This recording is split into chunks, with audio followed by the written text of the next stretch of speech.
Hello everyone.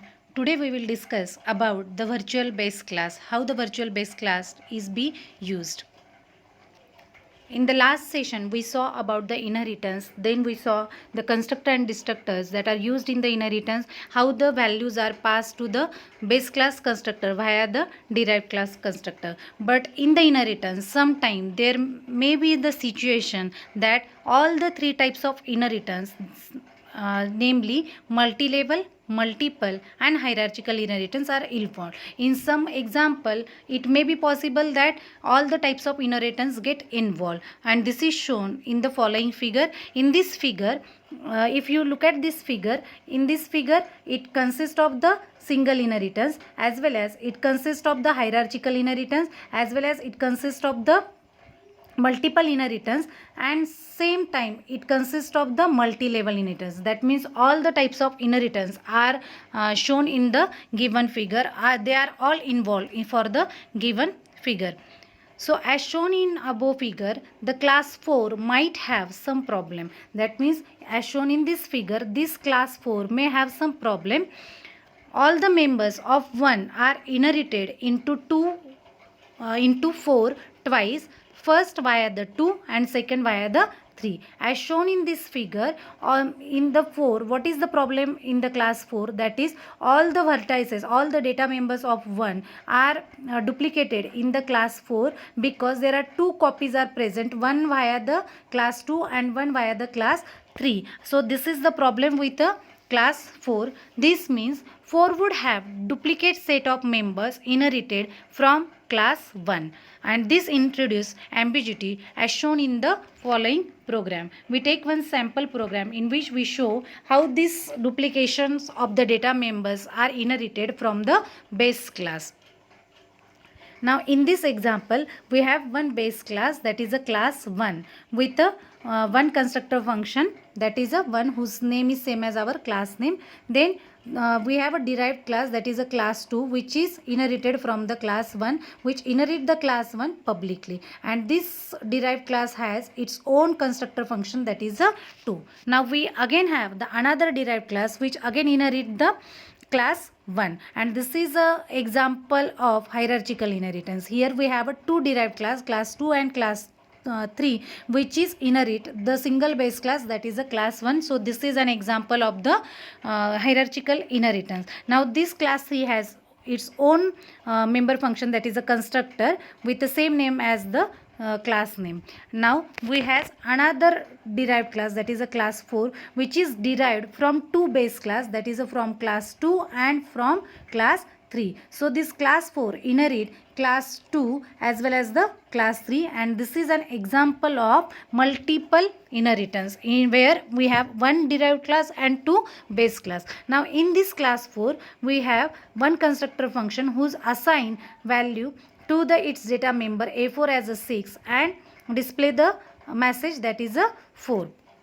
So here we have a total 4 class. One is a base class, 2 are the derived class which derived from the single base class, and there is another derived class which is derived from the two base classes.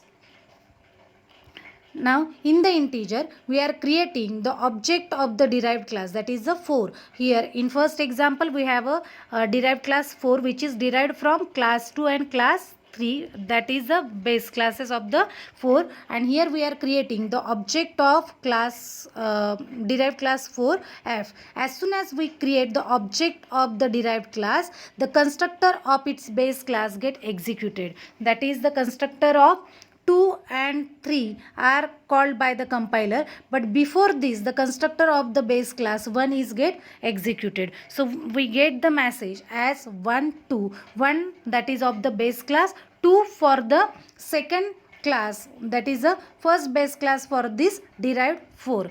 Then again we get the message 1 and 3, because 1 and 3 is the derived class which is derived from the class 1. So for this class the constructor function of the base class is get executed first, and then this constructor function executed. So we have two messages, that is a 1 and 3, and then the constructor function of the class 4 is get executed, which display the message as a 4. Now if we look at the output, here the two copies of 1 present in the object type of 4. That is, there is a duplication of the message. There is a duplication of the data from the base class to the class 4, as we shown in our previous figure. That is, here we can say that in the class 4 there is a problem, because whatever the data members of the base classes, their two copies are present in the derived class. One is via the first base class and another via the second base class. So there is a duplication of the data in this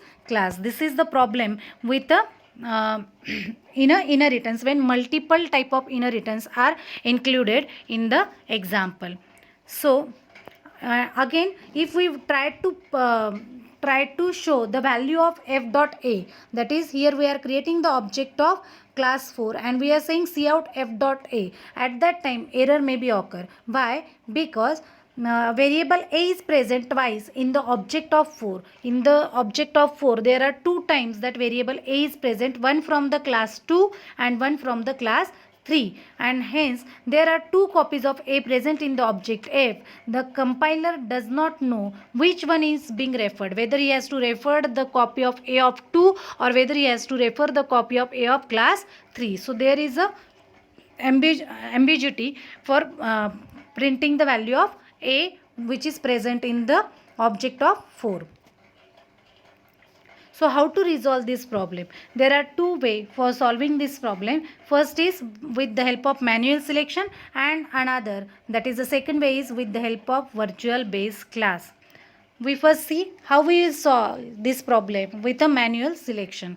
For solving this with a manual selection, we need to manually select the required variable a by using the scope resolution operator. That means if you want to print the value of a and there are two copies of a, one via the class 2 and one via the class 3. Hence we are using the scope resolution operator for assigning the value for this a variable, one for the class 2 and another for the class 3, and hence we have to print that value in a two different cout statement. Hence we get the desired output, that is a 40 and 50, the output as we want with the help of scope resolution operator. Now when we are saying the f dot 2 a is equals to 40 and f dot 3 a is equals to 50, in this statement we are using the scope resolution operator to resolve the problem of ambiguity. But this is not efficient way, because still two copies of a is available in object of f. We are trying to solve this problem of printing the value of a with the help of scope resolution operator, but still there are two copies of a are present in the object f of the class 4. So how to make only one copy of a available in the object f which consume less memory and easy to access without using scope resolution operator? And this can be possible with the help of virtual base class. Then what is a virtual base class?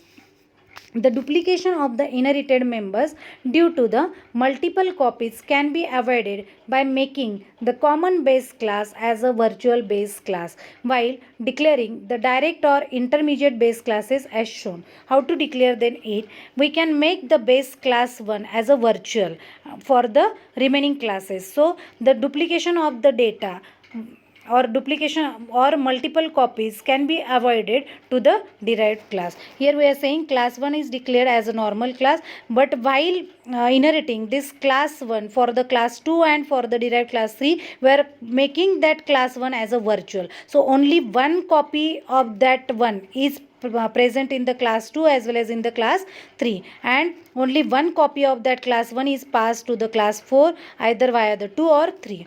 When a class is made virtual base class, C++ takes necessary care to see that only one copy of that class is inherited, regardless of how many inheritance paths exist between that virtual base class to the derived class.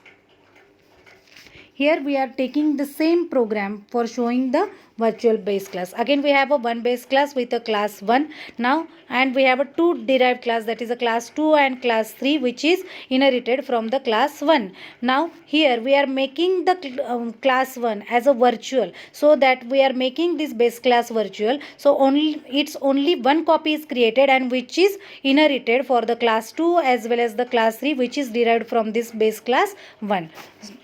Next we are declaring the class 4 which is inherited from the class 2 and class 3. So whenever the class 4 is inherited, the class 2 and class 3, only one copy of the class 1 is present in the class 4, either via the class 2 or via the class 3.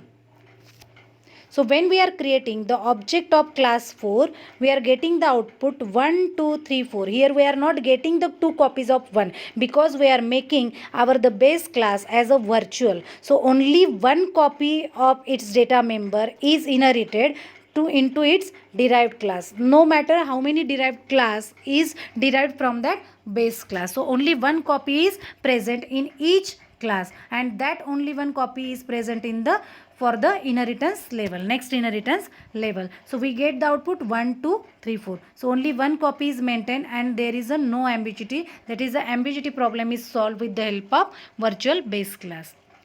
Similarly, if you want to print the value of f dot a, when you are creating the object of class 4 as a f and you say f dot a is equals to 40 and you want to print that value is easily get printed because this is unambiguous since only one copy of a is present in object f. So now that both class 2 and class 3 have inherited base as a virtual, so any multiple inheritance involving them will cause only one copy of base to be present. Therefore in 4 there is only one copy of base is present and you can easily print that value.